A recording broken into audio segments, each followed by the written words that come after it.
actually reconnected now. How does it look? Yep, we're connected now. There we go.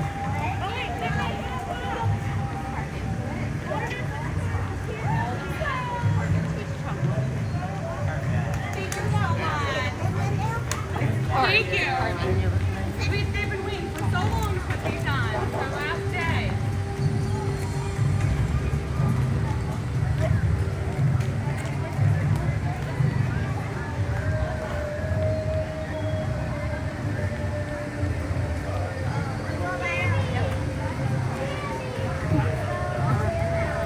Is he going through okay still?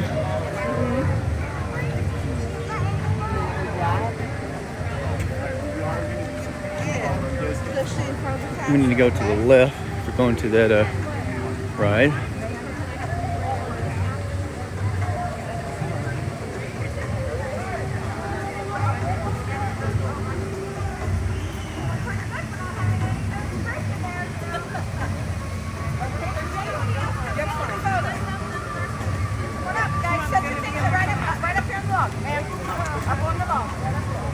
Guys, if you're waiting for photos, the line is right over there for both photographers.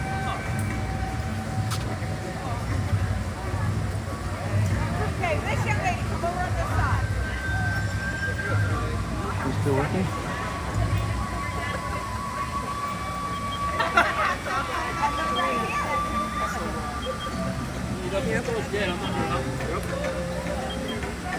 Here it goes. Let's go.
All right, we are on Disney Wi-Fi. We are looping still?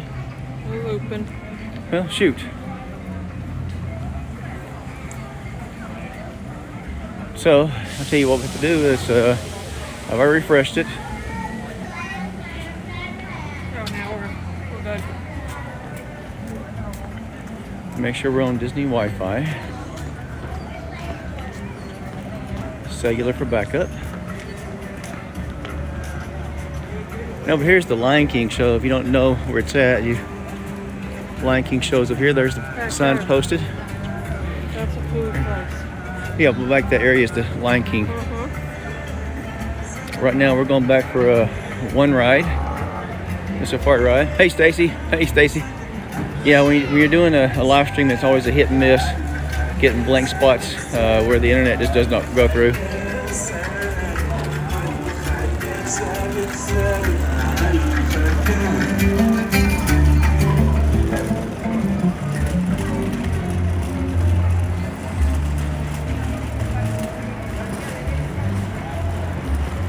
So good morning, Stacy. How's things going with you?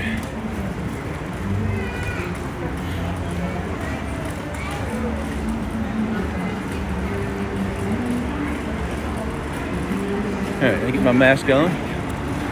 Or get it up near me.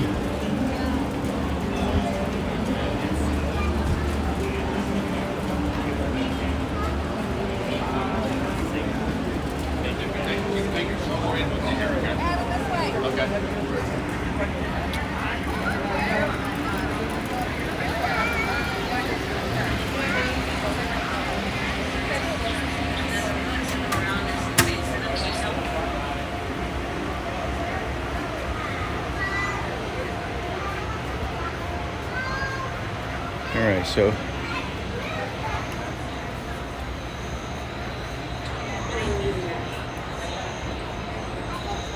Now we're in the queue for the safari.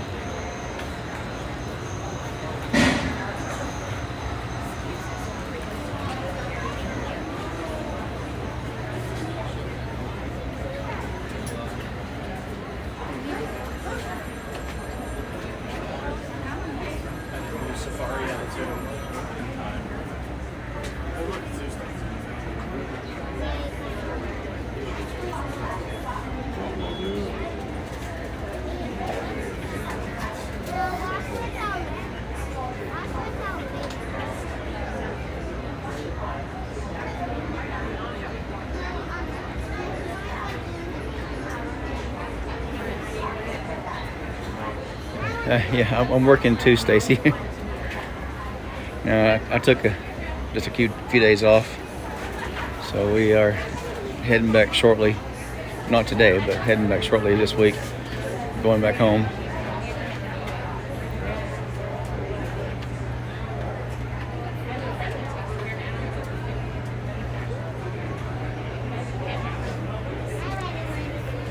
I think the sign here says those are called crown canes. Cranes. Crown canes.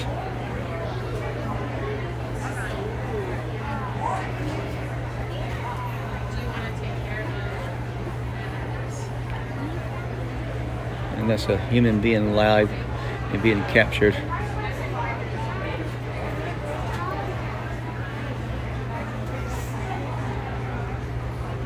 The humans allowed to come out of the cage occasionally.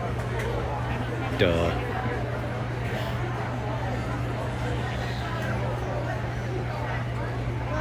But I only have a free hand doing this today, so I won't be on here long today.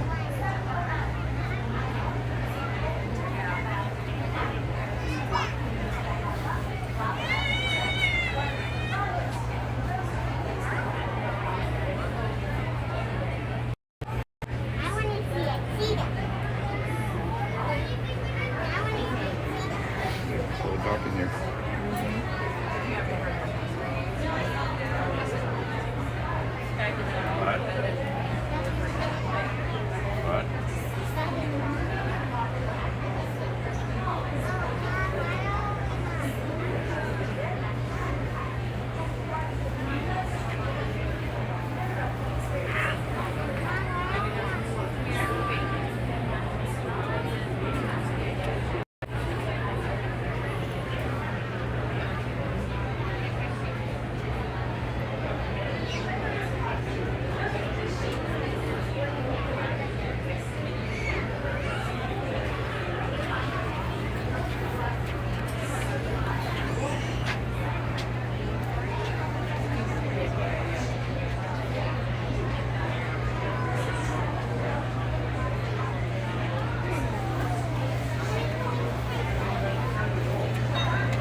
So what they did was they opened the line up somewhere else to bring the traffic from the outside building up more inside. You see there's more open spaces over here.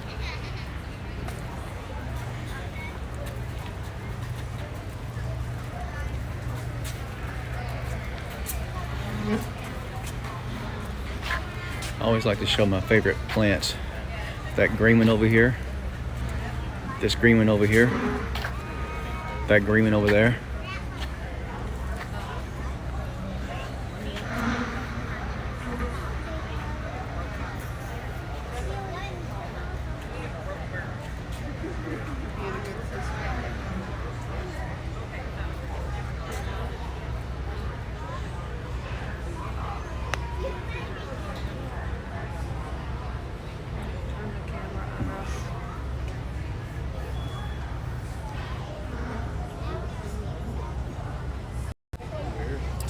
morning from Animal Kingdom.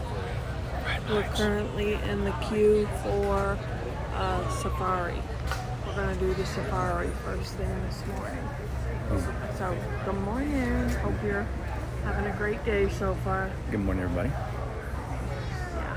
This was not a planned ride. We just did it just for the fun of it. Just for the fun of it. It wasn't planned. Just did it last moment.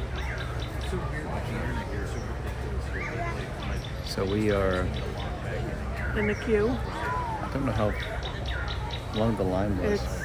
The time is not currently available. How long the Because queue is. the park just opened So up. it's 8:50. No, the park opened at 7:30. Well, for hotel guests. Resort guests.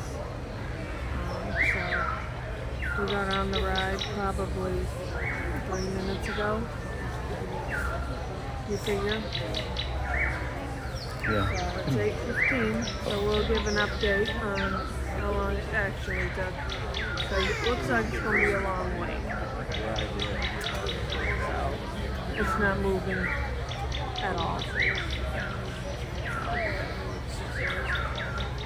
But if you're here, say hi, say good morning. What you up to? You headed to work?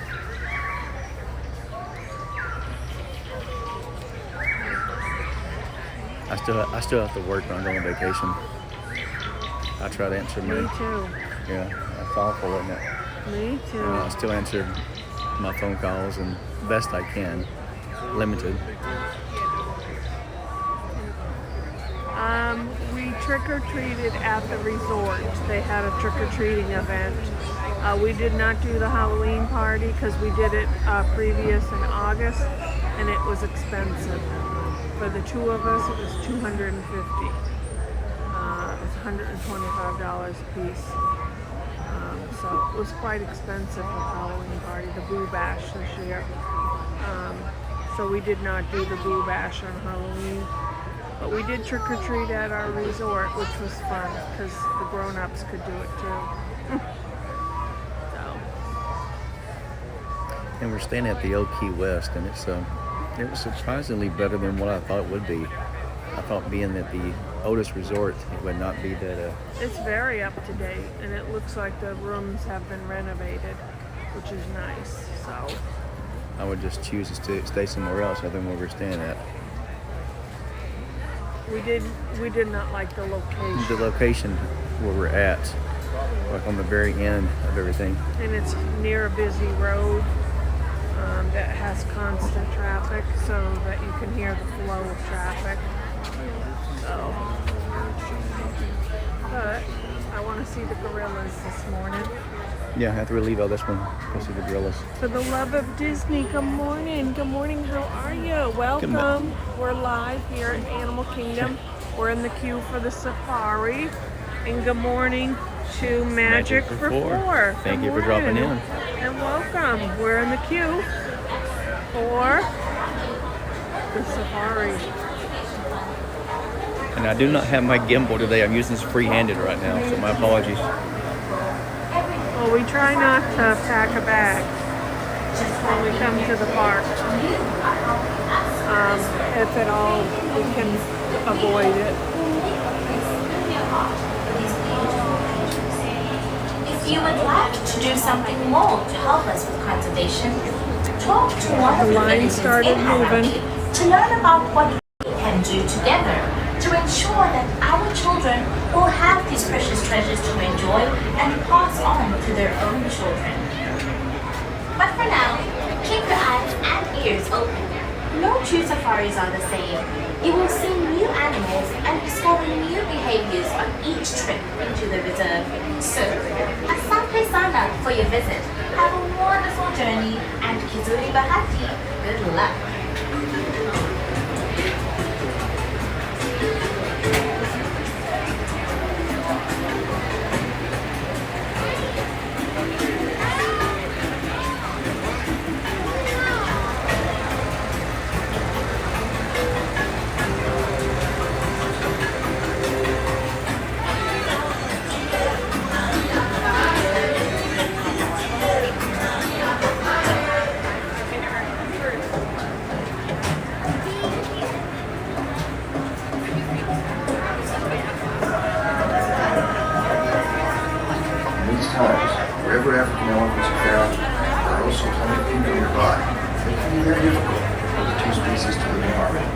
one source of great comfort operating my elephants.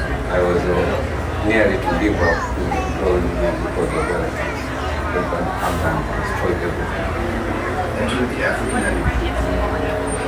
Yes, save the elephants conservation board and Disney using tiny honeybees to help both people and elephants. Here in our project in Sagara, we have a deterrent system for stopping human conflict. We've discovered that elephants are scared of bees. Scientists will save the elephants and from Disney. They're being playback experiments. Well, the good thing is we are moving now. Elephants not only run away from bees, hat-shaped heads to get bees away, but they also produce a special aroma that warns other elephants. Here we have a demonstration of moving fence. An elephant was approached and someone can take the wire.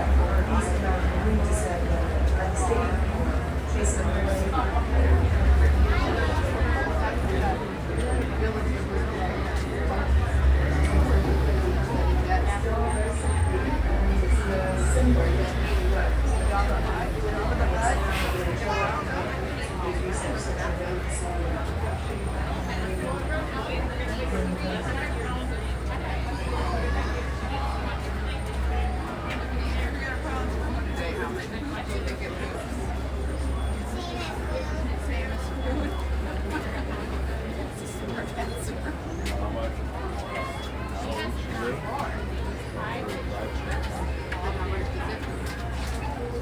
As much as it eats, that's what Rosie said. It's a smart answer. I'm going to try to continue in park or the ride or.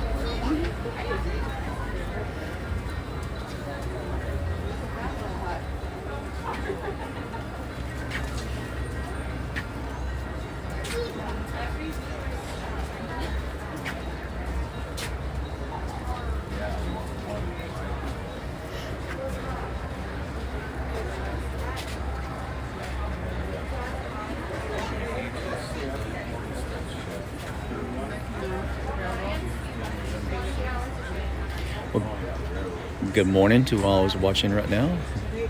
Welcome into the live.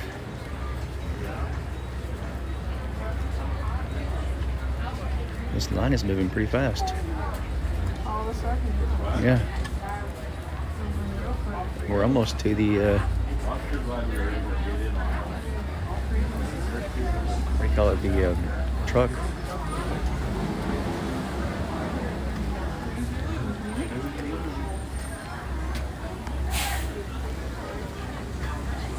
We're moving.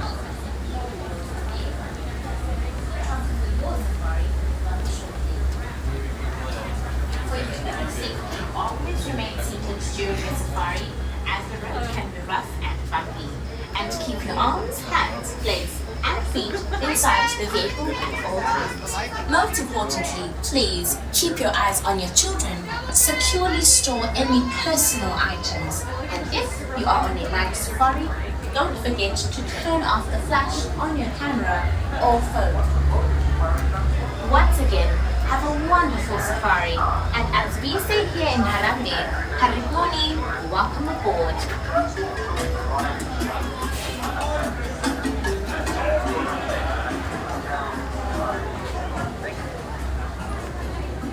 Bienvenidos a Kilimanjaro Safari.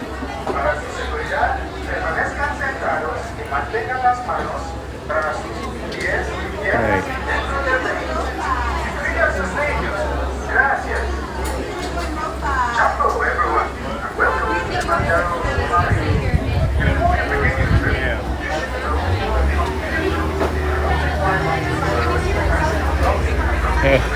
You talking about my accent or the people on the TV screen a while ago? There usually are a lot of Brits down here too as well.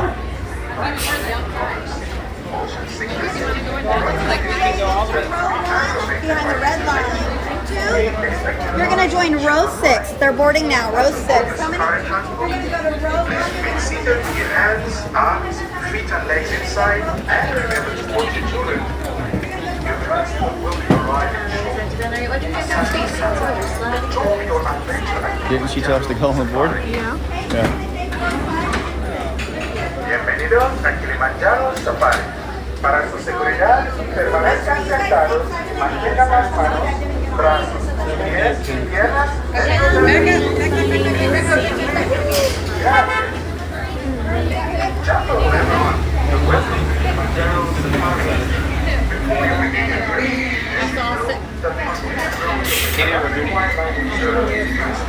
I want to take a seat. We're almost ready to go. Little ones can go on the end of the bench or even on the left. They don't have to be in the center. Just make sure everybody can see. I'll tell you what, here's a trick. Every seat is the same except the ones that are better than the others. Scoot to the end so you can see the animals. You're all the way over, bud.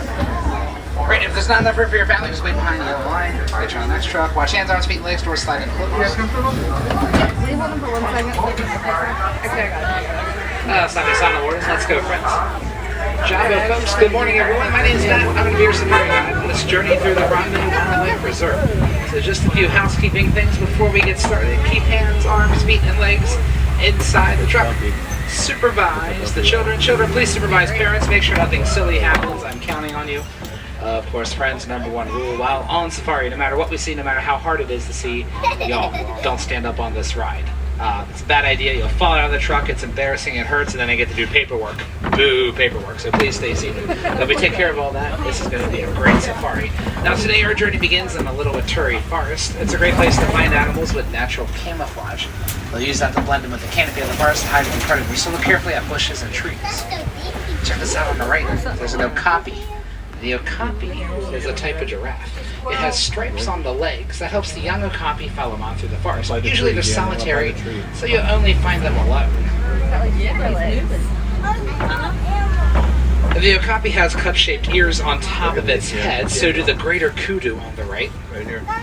They can point them around in different directions to hear anything coming their way. Exceptional hearing is really important, especially in a forest. Visibility is limited due to the dense vegetation that grows here. Right behind those kudu, there's a saddle-billed stork, a black and white bird.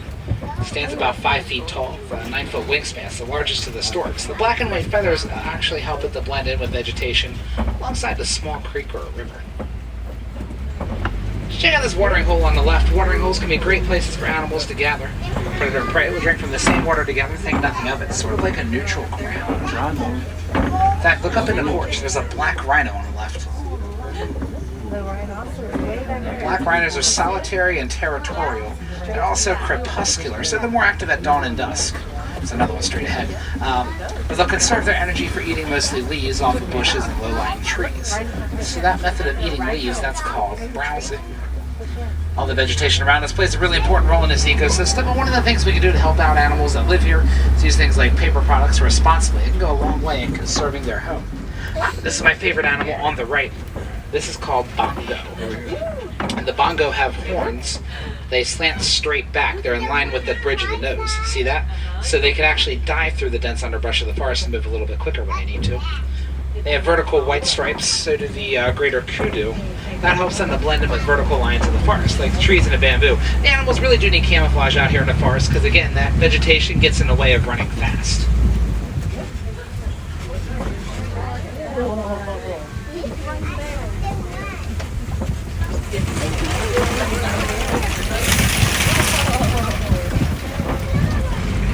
Let's head over to the Safi River. Sometimes larger animals from the Nile will make their way up here because this river is a little bit cooler, so it's a great way to help regulate body temperature.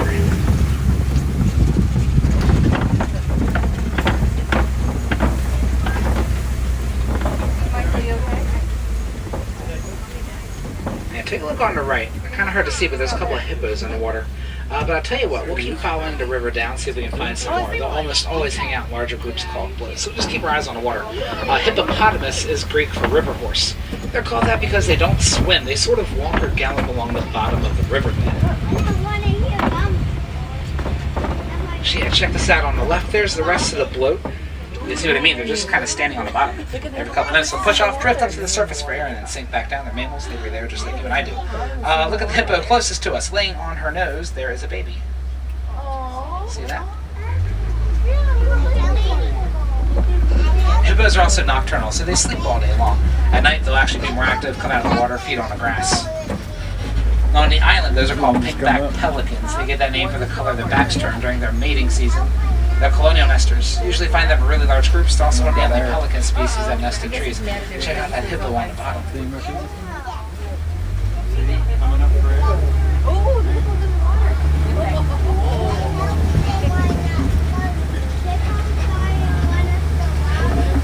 Michael, is your tummy okay?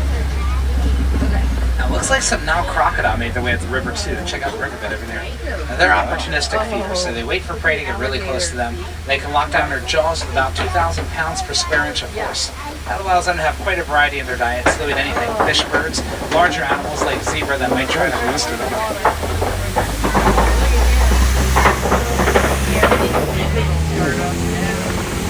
That was a big old bump. Now, heading out of the valley, we'll make our way over to the Serengeti grasslands, or the savannah. That's the heart of Africa, where some of the more well-known animals live. Giraffe, lions, even migrating animals like wildebeest and the elephant live out this way. Of course, migrating animals are found all over the world, not just here in Africa. So think about near your own homes, animals like birds that might come and go throughout the year. On the right, that's called a baobab tree. It's really important and unique to the savannah. You're going to see them all over, but during the rainy season, they soak up water, store it for the dry season. During that dry season, a larger animal with a tusk or a horn can crack it open and use it as a water source. That water will continue to drain out. Other animals can drink from it as well. Without it, they wouldn't be able to survive the extreme heat that's usually found out here. That's how it gets nicknamed the Tree of Life.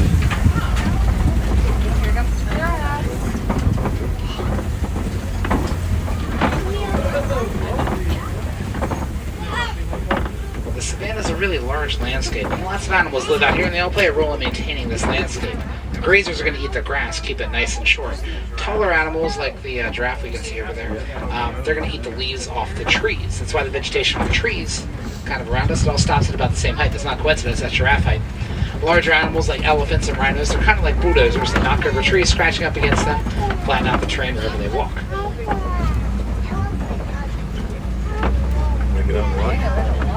Even out here on a savanna, the animals, they can run really fast because there's not a lot of trees or vegetation in the way. There's wide open spaces, but they still also have really good camouflage. Hopefully we can see that in a little bit. Man, check this out on the left, there's some African wild dogs. And this is Africa's most successful predator. They're going to catch about 80% of their prey because they can chase their prey till they drop from exhaustion. Other predators only run at really short sprints, so the success rate's a lot lower. There's a couple more over there. It's like the rest of the pack is over by that den. On the right, these are called Ankole cattle. They're used by local farmers as a status symbol to show off how wealthy they are. Now, these cattle are free to run the Serengeti during the day, but at night, their owners corral them to protect them from predators. Nighttime gets scary, predators come in. So check out that Maasai giraffe on the left. They have a darker, more jagged pattern on their coat. That helps them to blend in with shady areas underneath the trees. So there's actually quite a bit of giraffe out here if you look out on the right. Hey, Mike. Good morning. Areas in the trees. That's why you don't notice them right away. But if you look very closely out along the tree line, there's a bunch of them. I guess you know where we're at, right? Also around us there's all these termite mounds. Termites make them out of dung. Dung is poo. They'll make them out of saliva, dirt. They'll dry out, get as hard as concrete. While they're a great home for termites, they double as a convenient scratching post for larger animals. Didn't notice this till just now. Look on the left. That's a sable antelope. They're territorial prey animals. See those curved horns? They'll actually kneel down and present their horns forward. They'll challenge anything that comes near them, even predators like lions. So the horns are great for defense, but they're also really good back scratcher too.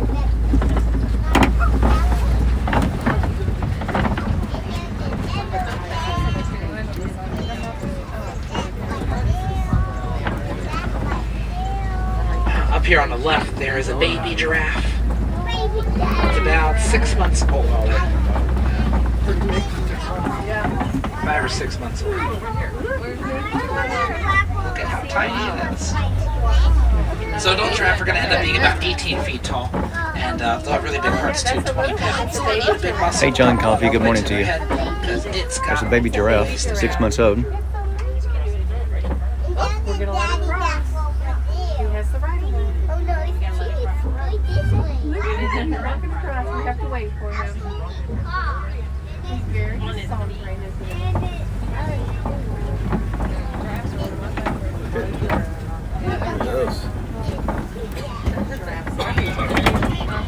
But a lot of of animals are going to hang out together in groups or herds. That's because protection really does work in numbers. So the more densely populated your group is, the better your chances of survival are. All the animals out here know that by instinct. Everyone wants to be in the center of the group because that's the safest spot. If you see a herd of animals really spread out, that just means they feel safe. They don't feel the need to stay together. Same thing if they're laying down. Laying down is a vulnerable position. It takes time to stand up, and that's time that can be better spent running away from a predator. I didn't know that. On the right, these are hermits, mountain zebra. I saw a couple more. But they have white bellies, thicker stripes on the back end. The zebra stripes are really important because when they stand close together, it can be hard to tell how many are in a group. That's confusing to a predator sizing them up. They will attack.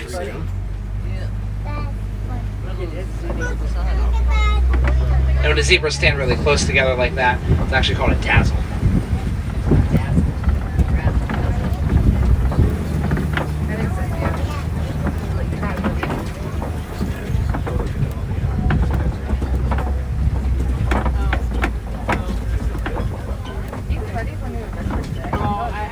Actually, take this road on the left. I see some broken down trees over here. It could be a good indicator larger animal passed through this area at some point.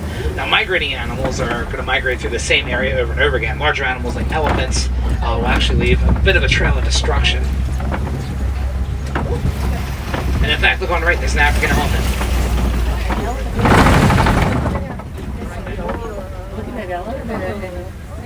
So you can tell that's an African elephant because of the really large ears. There's a lot of little blood vessels in there. And when they fan the ears, it pulls the blood off into vessels, it goes to the rest of the body. Indian elephants have very small ears. They also have a bigger forehead. Look on the left, there's a mandrill on top of the rocks, scratching its bum. The mandrills have those red and blue faces, and they're the largest of the monkeys, so I think we're thinking. But you know what's really cool about mandrills? They have snack pockets on the inside of their cheeks. They can store food for later.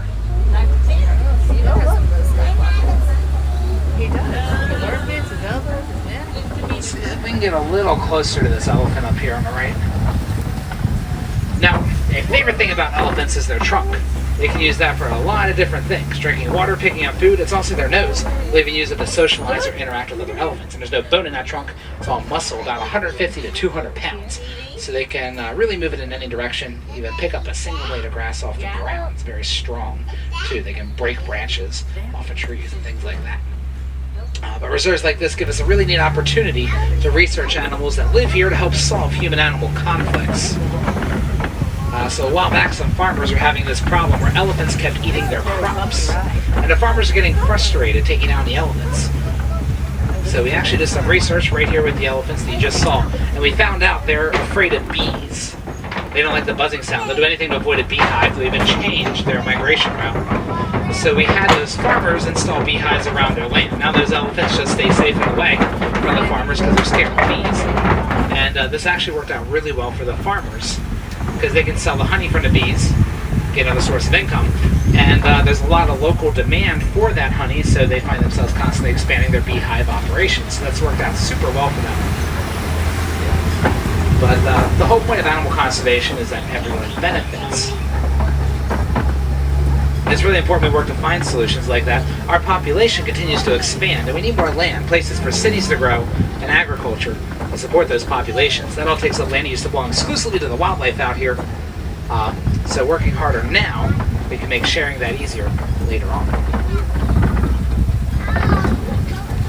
We also got to be mindful of where we extract our natural resources from. Right underneath of us, across Africa, there's a mineral on the ground called coltan. That's used to make circuit boards and electronic devices. The easiest and cheapest way to get to that is strip mining operations, and that'll just destroy this entire environment on the surface. So recycling older electronic devices, we can actually reuse that material, reduce the need for strip mines later on.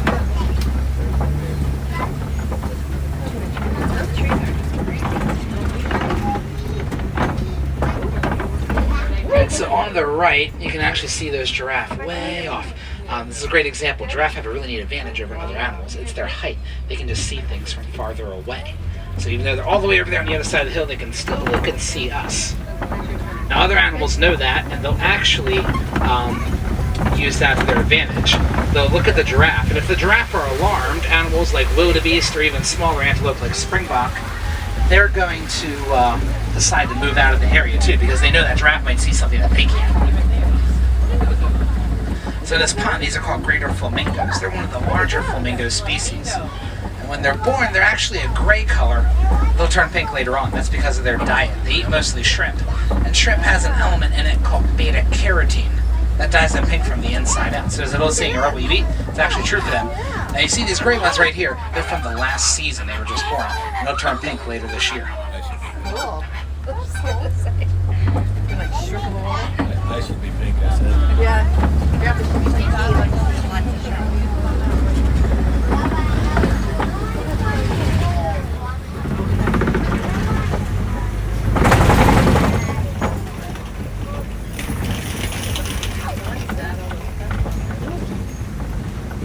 Over here on the left in the clearing, there's this muddy area. That's a great place for actually rhinos to hang out. Rhinos, especially white rhinos, have been hit really hard for the rocks. They're going to heat up very nicely, so that's a great place to bask and stay warm.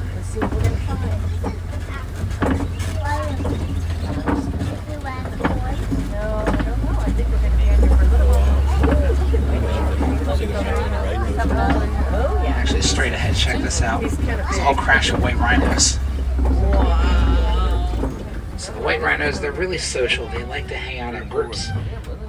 Where the black rhinos we saw, they're just kind of by themselves. Now, white rhinos don't see very well, only a couple feet in front of them, but they have a really good sense of hearing and smell to make up for that. You can see the big cup-shaped ears and the big nostrils. Also, notice how that nose is on the ground the entire time they're on the move.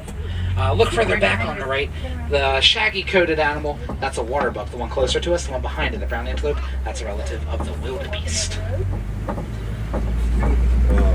Now, the water buck like water. They'll just stand in a river and drink water all day. The bontebok was actually considered a nuisance animal a couple hundred years ago, and they were overhunted. There was only about 17 of them left. And then some farmers realized that they were beneficial to the ecosystem, so they started to breed them, and they actually saved the bontebok. There's over 20,000 now, so that really paved the way for breeding programs we use to help endangered animals today, like the white rhinos. Check this out on the left, warthogs, piggies. Check out those really sharp tusks on the front. They're razor sharp, and warthogs can run about 35 miles an hour. This is a very defensive animal. When it gets really hot out, they'll lay down those burrows in the ground with the tusks sticking out. That way if a predator comes after them, they can just get up and charge real quick to scare that predator away. Okay. If you do, tell me, okay? Now, you might recall, towards the beginning of the safari, I said the black rhinos, they were browsers. They eat leaves. The white rhinos, they eat grass. They have a nice wide square lip to pull up a bunch of grass at the same time, where the black rhino has a pointed lip to pluck the leaves off the trees. That's actually how the white rhinos get their name, wide lip. Vite for wide, that's an Afrikaans word, and it translates into white. On the right, there's some ostrich eggs. They weigh about 3 pounds each. You can actually stand on them, and they would not break. Several ostrich hens, they'll actually share a nest together. The dominant hen places her eggs in the center of the nest. Sounds familiar. That's similar to herd behavior, herd mentality. It's the safest spot. And then her and a male, they're going to take turns laying on those eggs right up until they hatch.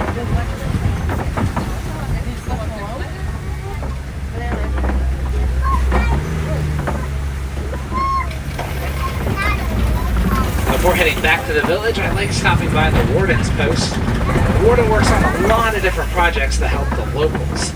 Now, building and utilizing rain barrels is a fantastic way to store and reuse rainwater for things like irrigation work. The warden also builds the beehives I was talking about earlier. That's the yellow box that hangs down in the front yard. The help keep elephants away. And of course, warden and his assistants, they love raising these Nigerian dwarf goats, which you can find all over the world. They're used as a dairy goat. Milk is a really important ingredient. It's used in a lot of different food items. So when you have domesticated animals like these goats that can help meet the dietary needs of a community, that community becomes less reliant on local wildlife.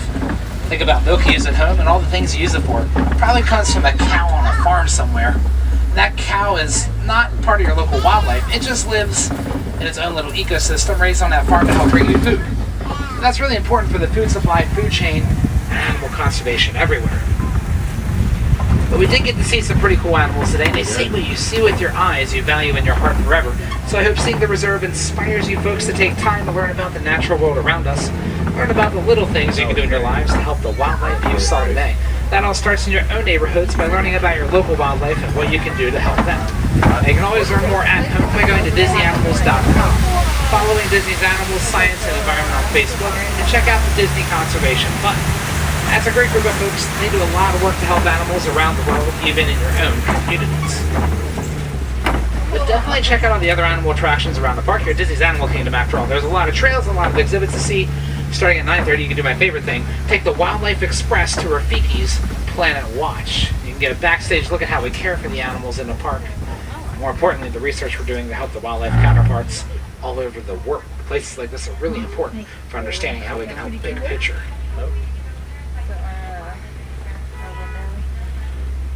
As you exit safaris, you pass by Gorilla Falls Exploration Trail. Go ahead and take a walk around that. It's about 15 minutes, but you can see a lot more African animals over there. Once again, friends, my name is Matt. It was a pleasure showing you the reserve. If you have any questions on the way out, just come up to the front of the truck.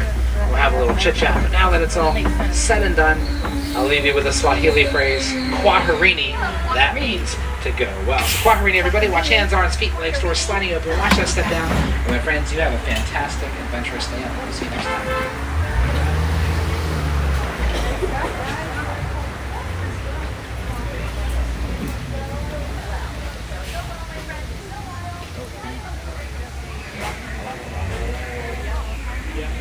Over here. Over here. Let's go to where the gorillas are. They're right up here. Okay, now I can talk. NDT show. Thank you for coming in here. We got Jess came in here. Unpaid Explorer. John Coffey. Let's go to the right. We're gonna try to find some gorillas if we can right now. The waterfall back in this area is really gorgeous.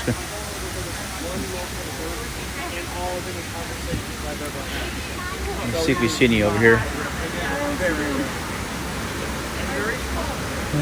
Sometimes you can see the gorillas. And they got that's where the cameras are. They watch them. I've never noticed that camera before till now. But that waterfall is really nice right there. Okay, so what's this ride called again? The Kilimanjaro? Kilimanjaro Safari. The Kilimanjaro Safari ride is my favorite ride here at Animal Kingdom. So we finally do get a chance to, we rode it first thing this morning.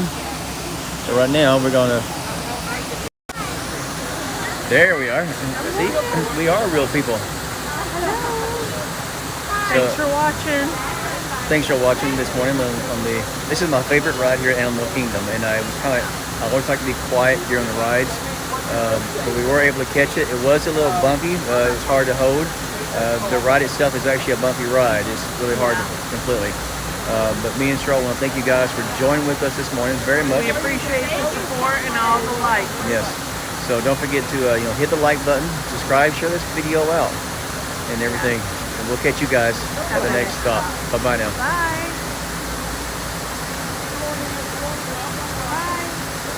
We're going to try this again. Bye.